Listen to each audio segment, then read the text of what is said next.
Welcome back to the lineup. We're going to look now at a story from the Middle East. Nearly 1 year after the terror attack on his home in the West Bank village of Douma, 5-year-old Ahmed Dawabshe, the sole family survivor from the attack, has finally been released from hospital.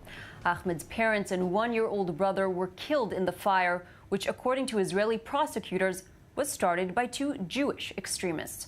Our correspondent Mohamed El Kouso accompanied the family today and brought back this story.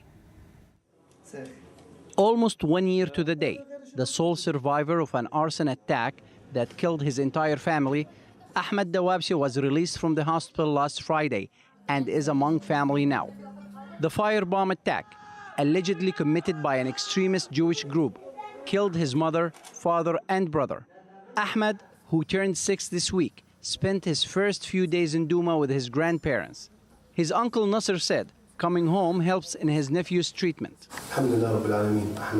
Thank God Ahmed is in good spirits. He wanted to come home and doesn't want to stay in the hospital. 1 full year is enough away from his village and relatives. Being here will help speed up Ahmed's treatment. Ahmed suffered burns on more than 60% of his tiny body. He spent close to a month in the intensive care unit. When he came home, he asked about his parents and his little brother Ali. Yes, we talked with Ahmed, but before we told him, we had a feeling something happened, because none of them came to visit him during his stay. He says, my mother, father, and brother are in heaven. Ahmed underwent a number of surgeries.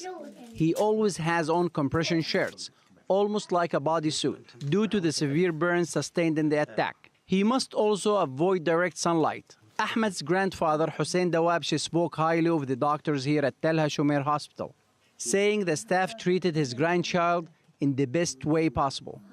What happened to Ahmed made him an introvert. He keeps to himself and loves to play games featuring his favorite hero, Cristiano Ronaldo. Dr. Asher Birzilai, head of the pediatric infectious unit, said when Ahmed arrived here, his condition was critical. When he comes here, he was in 60 degrees burns. Usually those kids do not survive. And actually, we have to fight for the first months, okay, for his survival. We weren't sure whether he will survive or not. It will take time. This is not the last time that we see him. He will come in very often, all right, for years. The first stage of Ahmed's treatment in the hospital is over, and doctors released him to his grandfather, Hussein Dawabshe. Ahmed is now living in Douma, just a few meters from where his family was murdered. But even though he is now in the comfort of a new home, Ahmed's journey to full recovery may take years. Mohamed El Kouso, I24 News, Tel Hashomer Hospital, Tel Aviv. And Mohamed El Kouso, who brought us this report, is actually with us in studio. Thank you for joining me.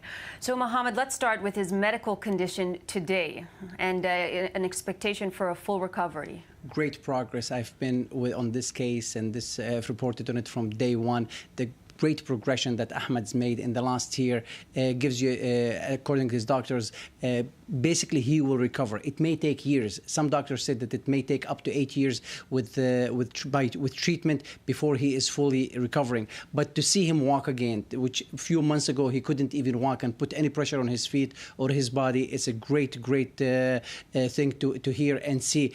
He's back to his natural environment. He's back to seeing his friends and his family, and he feels a lot better now. His spirit is very high and his self-esteem is great. And I think that being at home will impact him very, very positively. And the doctors mentioned that for the first month, they're really fighting for his life.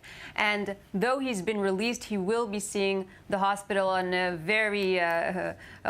a regular occasion every week. What's expected as far as his recovery and visiting the hospital? He will be visiting the hospital at least once a week. He will go there for rehab and checkups, and also some operations every once in a while when needed to treat his skin. As I said, this may take up to 8 years. Some doctors have told me also today that it may take up to 10 years. But I think at the end of the day, Ahmed is on the right path to recovery with the help of his medical staff as well as his family. And final question, Mohamed, you've been covering this. You said from day one, this is a very touching story to say the least. What was the experience like for you covering this, and from the moment moment they were really fighting for his life to the moment he's released? Listen, we don't try to attach ourselves to any of the stories that we cover, but when you see a little kid who was 5 years old a year ago and now he's 6, and to see him fighting for his life, more than 60 to 70% of his body suffered from severe burn, and to see him today, he knows me when I go into the room, he knows me when he smiles when I talk to him, and to see him walk again, to see him eat and drink and actually talk about normal things that other kids talk about, it just makes you very, very happy. Seeing him back in his normal environment is definitely probably the best thing that could be said at this point. Mohamed El Kouso, thank you very much for bringing us this story. And we're going to stay in the Middle East and move to neighboring Israel. Elor Azaria, the soldier standing trial for killing a subdued Palestinian assailant, is cross-examined today in military court, where he calls his commanding officer's testimony a lie. I24news senior defense correspondent Shai Ben-Ari spent the day at the Jaffa military court. The cross-examination of Sergeant Elor Azaria, the IDF soldier charged with manslaughter over the killing of a disarmed Palestinian assailant, began Monday. The early focus was on a new claim brought forth by Azaria in the past few days, in which he said his commander, Major Tom Naaman, slapped him twice on the face and shouted at him shortly after the shooting. But in a video shown in court Monday from a military police interrogation on the day of the shooting, Azaria was asked if his officer was angry at him. He is heard hesitantly answering no, with no mention of slaps. Furthermore, the prosecution pointed out that Major Tom Naaman was not asked about any slaps by the defense during his own cross-examination last month. Azaria said he only remembered the slaps later on. Under pressure from the prosecution, the soldier also admitted that in a situation involving a suspected explosive, one should act to clear away people from the scene and not shoot. Azaria said he decided to open fire because he felt he had no time and made a split-second decision. We asked the defense if this was not an admission of misconduct. No, because if you watch the video, you can see he had a fraction of a second. And though the prosecution has not really addressed it, you can see that during the shooting incident itself, he stops himself for a second, sees the danger, and shoots. The prosecution also cast doubt on Sergeant Azaria's statement that he had never been briefed on what to do in case of a suspected explosive. The soldier said only that he was instructed to act according to the principle of, quote, if there is any doubt, then there is no doubt. Azaria added he shot in order to remove any doubt in question. Defense Minister Avigdor Lieberman said Monday that politicians should not decide the fate of Sergeant Azaria, but some of his statements echoed those of the soldier in court Monday. It's easy to talk here, but when you're in the field, in the midst of an incident or a battle, things are more complicated. It's not sitting in an air-conditioned room. Azaria's cross-examination will continue on Tuesday. And our correspondent Shai Ben-Ari is at the Jaffa courtroom. Shai, what can you update us at this point? Yes, a number of other interesting points that have come up throughout the second day of Elor Azaria's interrogation here, his cross-examination really before the court. One of these points was actually a hypothetical situation that was presented to him in which supposedly a terrorist were to come up and surrender with his arms raised. He was asked if he would also shoot towards the head. Elor Azaria said that under the exact same circumstances, meaning also with shouts warning of a suspected explosive with a jacket that was deemed suspicious, he would also choose to shoot towards the head to neutralize, so to speak. He was also asked regarding a certain quote that has been attributed to him, where he supposedly said in the immediate aftermath of the shooting, the terrorist should die or deserves to die. He said that he did not remember actually saying that quote. He's not sure he actually said this sentence, but that if he did, the sentence was incomplete. If he did indeed say it, the sentence was incomplete. He meant that if a terrorist was actually presenting an actual threat to the lives of people in his surroundings, then yes, they should die or deserves to die. But of course, he did indeed insist that he did not actually remember saying this sentence. The testimony of Elor Azaria is also expected to continue at least until Tuesday, perhaps even until Wednesday. Thanks, Shai. And criminal lawyer Ronen Samalowski joins us now in studio. Ronen, thank you for joining us. Conflicting reports by Elor Azaria himself calling his commander a liar and changing some of his testimonies. How will this affect the trial? It could affect the trial dramatically. The problem with numerous versions leads to contradictions between those versions, which will be probably used by the prosecution to try and undermine his credibility and reliability. And can you maybe tell us a little bit about the differences between trial in a military court versus a civilian court? Actually, the procedures are quite similar. Military police is investigating. Once they have concluded the evidence, prosecution indicted the accused, and then he has to answer to court, to martial court, whether he's guilty or not guilty. In this case, Azaria pleaded not guilty. His court has begun, his trial has begun with the case of prosecution, and now we're at the case of defense. He's actually the head witness of the defense, and the numerous versions he has showed, 3 or 4, will probably be effective on his situation. And the prosecutors did today indeed tell him that he is lying, something that is very dramatic in a courtroom, I understand, maybe not completely rare, but a dramatic thing to tell your witness, that he is indeed lying. Now, the media coverage that is affecting and really heightening the hype around this trial, how do you believe this is affecting the trial itself behind these doors?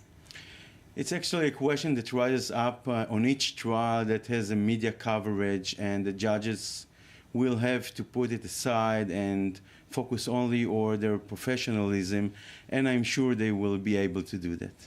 And now about the court, maybe looking into his age, he said that he was under pressure at the time of the actual shooting. He says he didn't feel comfortable afterwards. He was traumatized. He didn't remember some of the initial reactions. He didn't remember his commander who even hit him, he says today in trial. Will the court take into consideration the young age of Elor Azaria, being just 18 years old, and the fact that he claims he was under such immense pressure? We do know that Hebron is a very high pressure area where soldiers are on very high alert. How much of this will play in, and will the judges be in any way sensitive to these cold facts? Yes. As a matter of fact, we have to bear in mind that Elor Azaria is 19 years old. A few years ago, the Supreme Court has determined a new determination that is called an adult juvenile, which addresses normally young people at the age from 18 to 21, 22. Biologically and physically, they're adults. They hold for their actions, but sometimes psychologically and mentally, they're still juveniles. So that range of ages is taken under consideration in cases that he will be indicted. Onen Samarowski, thank you very much for weighing in on this trial, which of course we'll continue to follow closely. Thank you. And we move now to Turkey. 10 days since the failed coup attempt, detention warrants are issued to 42 journalists. Turkey is now looking at foreign influences, stating its plan to remove some ambassadors in the aftermath. Defense correspondent Anna Ehrenheim with the report. Turkey's nationwide purge of state institutions continues, with the removal of foreign ministry staff from their posts. This latest phase of the controversial crackdown has also seen authorities issue arrest warrants for over 40 journalists. Turkey blames the failed coup attempt on U.S.-based Turkish cleric Fethullah Gulen, and the country's foreign minister has warned that ties between Washington and Ankara would be impacted if the United States did not extradite him. This will not have any positive impacts on our relations. It won't help the U.S. either. We are trying to balance the extradition process, but we are also observing the reactions of our citizens. I don't want to talk about bad scenarios, but if the U.S. doesn't hand Gulen over, then it will affect our relations. But it's not only ties with the United States that are at risk. Turkey runs the risk of not joining the European Union following calls to reinstate the death penalty. I believe that Turkey, in its current state, is not in a position to become a member anytime soon, and not even over a longer period. But Cavusoglu was not fazed by Juncker's comments, defyingly saying that Juncker was not the boss of Turkey, and that any threat to Turkey would backlash on the EU. Erdogan has been cracking down on thousands of people in the judiciary, education, military and civil service after the failed military coup, firing, suspending or investigating over 76,000 people. Another 20,000 people have been detained. And we're now joined by Laura Patel from Istanbul. Good evening. Good evening. So, Laura, the latest target of the crackdown seems to be, once again, the journalists, though the Turkish government was under fire even before the coup for restricting press freedoms. Yeah, so 42 arrest warrants have been issued today for journalists in Turkey. Now, the government says that they are wanted for arrest not because of what they've written, but because of criminal connections that they have to this cleric Fethullah Gulen, who is blamed for being behind the coup. Now, some of them work for newspapers that have been linked to his movement, but critics say that this is it's going too far, that there's no evidence that these people were behind the plot, and they warn that it's going to create a kind of chilling effect on journalists in this country, with self-censorship inevitably following. And Laura, another target which is being spoken of is the foreign influence, ambassadors. Who might be the next target in Turkey? It's hard to know. The foreign minister today made clear that some foreign ambassadors could be asked to leave the country.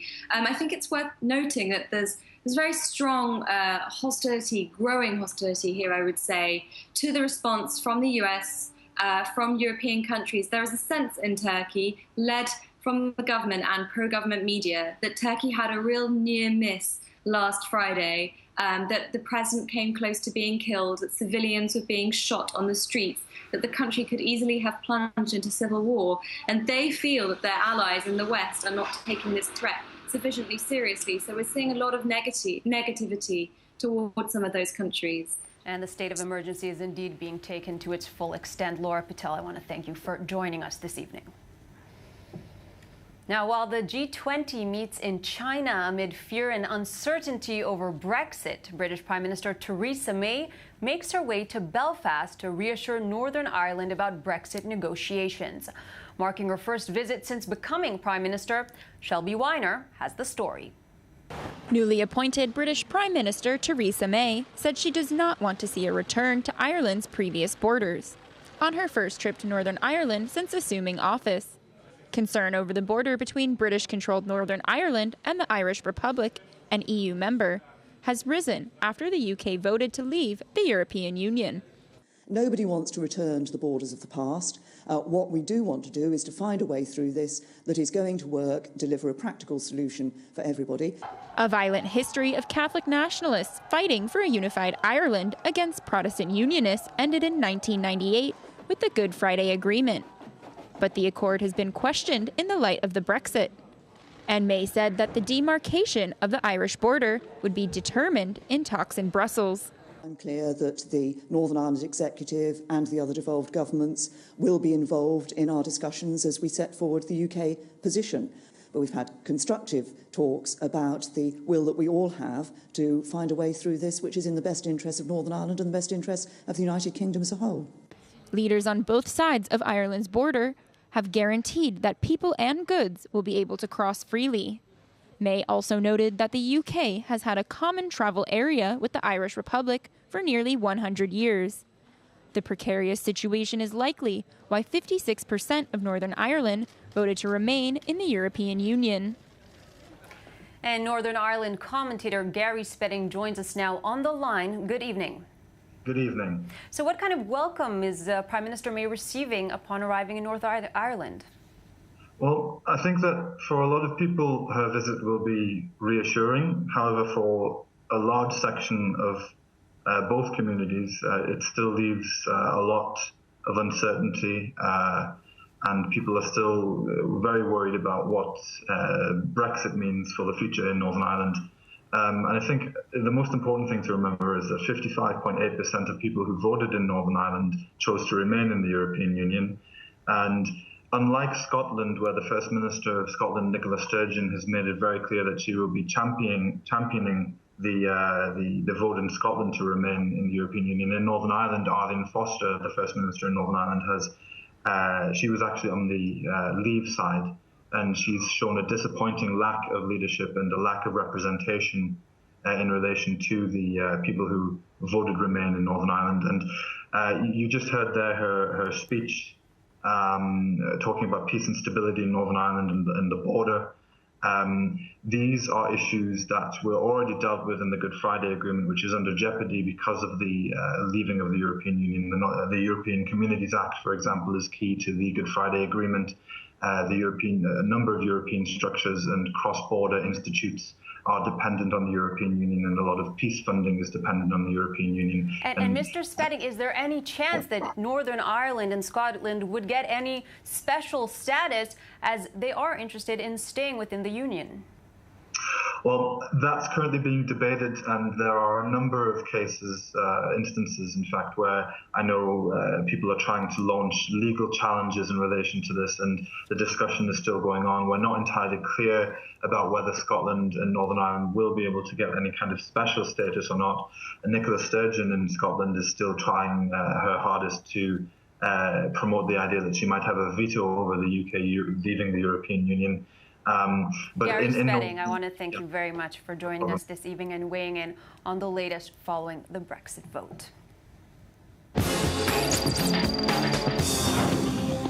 New archaeological discoveries in the north of Israel shed new light on the religious rituals carried out in the name of the half-man, half-goat god Pan. These date back all the way to the 1st century. More from I24 News correspondent Uri Shapira. Hippos, the Golan Heights, Israel. This magnificent site above the shores of the Sea of Galilee was once considered as a polis, a city-state which had a political entity starting from the Hellenistic period. It is the only polis from the center of the Golan towards the south of the Golan. So this is a rather large area of taxation, rural area, of course based basically on agriculture. But now new evidence in Hippos shows that perhaps some of the most interesting activities took place on the outskirts of the city. Last year, a group of archaeologists led by Dr. Michael Eisenberg from Haifa University discovered one of the most significant findings of 2015, a large bronze mask of the Greek god Pan. A month ago, the researchers uncovered a Roman gate on the same site, a few miles from the center of the city. Why is this sanctuary, or the cult for Pan, for example, is located outside of the city? It's very simple. They are the goddess of the nature. There is another reason for it, but more interesting one. Their cult many times involved in dancing, being drunk, ecstatic dancing, and sometimes even orgies. Yes, we know about it. So the elders of the town said, it's very nice of you to worship Pan, but take it outside of the city, please. Another field of interest in the recent excavation focuses on the Roman period and especially on Roman baths, located on the slopes of the mountain. We have this division that we have the cold part and the warm part, and we have the hypocauste system, which is built exactly the same as in other bathhouses on the pillars that are both circular, rectangular. According to Dr. Eisenberg, this site is also significant for Christians, as it mentioned briefly in the New Testament and contains the ruins of 7 ancient churches. But because of some hazards, the road is not open to the wider public and remains, at least for now, far from the tourist trail. And staying in Israel, but moving from the ancient to the new and innovative, Zamingo, the largest app creator in Israel, according to their website, creates the apps of things, apps that turn physical products into connected, reactive, and smart devices. Derived by Internet of Things, AOT transforms products into smart devices. And to tell us about this, we're joined by Robert Prisco, VP Business Development of Zamingo Group. Thank you for joining us today. Thank you for having me. So do tell us about the apps of things. What is it? Okay, so in the world today, there's everybody heard about the IoT, the Internet of Things, but I think that the point that is being missed is the fact that the IoT is all about things that talk with other things. If you'd like, it's sort of a newer iteration of machine to machine. And what we bring into the picture is the interaction of this world of IoT with the end user. And we see a great challenge in the world in transforming a physical product into a connected device, not necessarily from the technological point of view. This has been solved by many solutions out there, but more from the So how does this affect the lives of consumers? So it exactly touches the consumer, because I think one of the challenges that we see today, the gap in the industry, is that everybody knows how to talk about the technology that enables the interaction, but not about the end user. And I can give several examples of how it touches the. So do give an example of how it applies. So let's take a very mundane thing like an air conditioner. Okay, so everybody knows what an air conditioner is, but how can a connected air conditioner can help make our lives better? And using the apps of things and thinking about the user, we can ask ourselves questions such as, okay, what would like our AC to do? For example, how can we chill the car before I enter, for instance? How do I chill the car? It's one example. Another example is, if the AC is working for 3 hours and the temperature hasn't dropped, it can send you a push notification saying, maybe you can check the windows, maybe they are open, for example. So these are a lot of small things that make a difference to us as consumers that makes the apps of things. And what's the next step, very quickly? Well, I think that the next steps is that more and more consumer companies will understand the value to the users and how to engage with this issue of how to provide us with more value. And then we'll see more things that actually help us in giving us not only the functionality, but also helping us do things better for us. Robert Priscu, I want to thank you for joining us today and telling us how we're going to make our lives better. We're definitely going to be following that. And that's all the time we have this evening for the lineup. Do stay with us here at I24 News. Next up, News Now with Merav Savir. Thank you for watching.